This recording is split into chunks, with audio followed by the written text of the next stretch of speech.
delighted to see so many people here. How many of you have been in Japan within the last year or two? Let's see how many of you are Japan hands.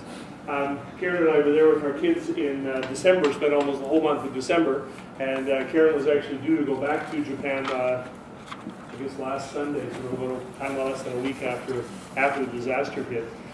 Paul basically told you everything I'm going to tell you. They've had a lot of these things before. But I want to just really quickly give you a bit of a sense of this. I mean, you'll probably know that the word tsunami, like the word typhoon, are actually Japanese words. That the concept, these very concepts, are actually come to us very much from Japan. I want to put that in some context. Our colleagues are going to show you an awful lot more, but this is actually just a picture of the earthquakes from 61 to 94. So you get a bit of a sense that these happen fairly regularly. The first time I was in Japan for any length of time, I was discovering that at least once a week you feel the house shake and things like that. It takes a while to get used to, and the Japanese are good at that. We're not going to go through these in enormous detail and tell you what happened each time, but just take a look at the death toll numbers going back 100,000 in 1703, 100,000 in 1923, the Kanto earthquake, and fire. Most of the deaths in the Kanto earthquake actually came from a series of fires that swept through the area afterwards. So the idea of a major earthquake, a major tsunami, not a unique experience, unfortunately, in Japan. It's a country that has learned to cope with sort of the natural realities and the natural disasters that are a big part of the history of this area. Just a few pictures to give you a sense. This actually, the disaster we're seeing right now is one of the sort of first to be experienced with all the full force of new media. You'll remember that when the tsunami hit about 6 years ago in Southeast Asia, that as the weeks passed, little pieces of film came out and a little bit more pictures came forward, and we started piecing together what had happened. In this particular case, within about 20 minutes of the disaster actually taking place, there were videos up on YouTube. And you can only find, you didn't even have to go to the national news or the CNN to see what was going on. You could piece it together yourself by the material that was just literally flooding out of the country. But here in 1923, you see sort of the flowing impact of an earthquake and a disaster that spreads throughout the entire region. It kills, in this case, over 100,000 people. Causes obviously enormous damage. Some of you will remember the Kobe earthquake, the Hanshin earthquake of 1995. These are simply staggering pictures when you realize how sharp this was, how dramatic it was, how much damage it did just in a matter of a few minutes. We were there shortly after that, and sort of areas were still blocked off, and quite astonishing. But if you want to sort of see what Japan is going to look like about 8 years from now, that's Kobe again. That's the same city, not exactly the same angle as we saw before, but a place has been remarkably sort of rebuilt and redesigned in very short order. You see the pattern of Japanese resilience is, in fact, something that's very true and very real. I guess what I want to sort of just, each one of us has a chance to give you sort of one or two ideas to take away and hopefully sort of get you thinking a little bit about these issues. But Japan has a long literary and cultural tradition of the apocalypse.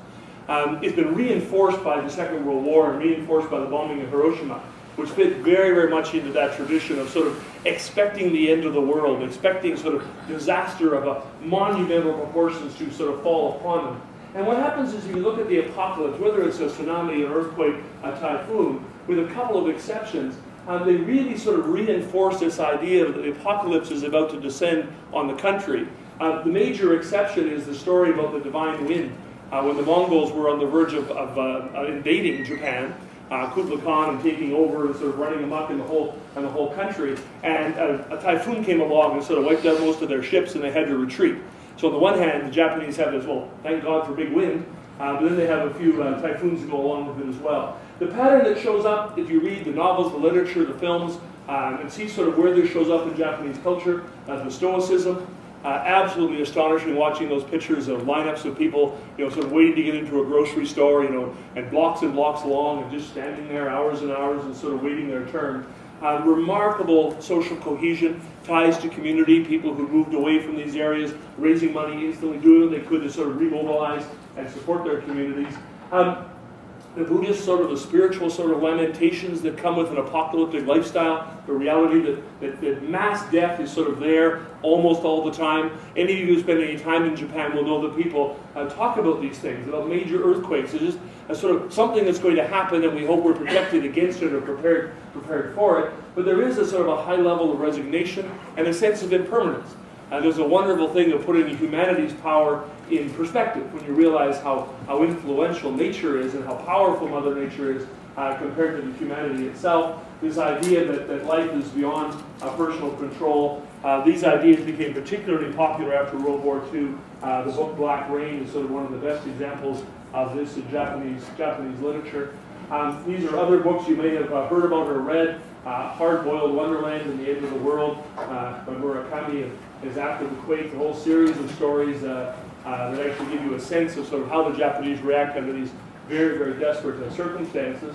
And for those of you under the age of 15, this actual book, Japan Sinks, a huge bestseller in Japan, followed by the movie of the same name that actually directed a whole bunch of attention. It's sort of like our movies like Earthquake and Towering Inferno and things of that sort. But what's interesting is watching Tokyo just descend into the ocean. That was quite a graphic sort of image of that whole process. Yeah, Godzilla. Godzilla actually fits. A lot of the literary scholars can make anything fit into anything. I'm not a literary scholar, I'm an historian. But when they write this apocalyptic literature, they see Godzilla theme sort of coming back up as, we never know where it's going to come from. There's monsters around us, there's dangers around us, there's threats around us. And the other Pearl Buck's novel, The Big Wave, just an indication that, in fact, this is much of how the world has come to see Japan. It actually gets defined almost every generation by its disasters and by its natural calamities of that sort. So, just a couple of sort of quick elements here. That Japan lives with the reality of natural disasters. Every day on the anniversary of the Great Hanshin earthquake, they actually have disaster preparedness drills at the time that the earthquake actually hit. So everybody in the country is reminded of that disaster. It lets everybody just remember how deep it is, and they put little hats on to protect their heads from falling things that they had under their desks and pray. Preparedness, absolutely a critical thing. I mean, I'm sure some of our colleagues will talk about this. The Japanese response to this disaster was absolutely stunning. Watching how quickly people mobilized in the fields, how quickly people were actually saved from the tsunami that they'd anticipated. They had, in fact, anticipated the tsunami would follow an earthquake.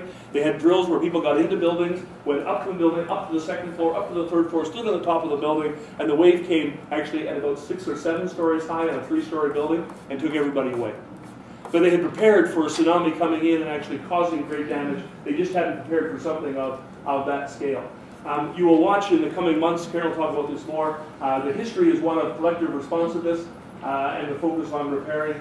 But I think the apocalyptic views of the world, disasters and calamities are a fact of life in Japan, integral to their literature, integral to their culture, integral to their sense of spirituality, their place within the world, and integral to how they understand their relationship with nature. That nature is more powerful in the end, and the Japanese as a people essentially have to sort of learn to cope with that. 5 minutes. Thank you.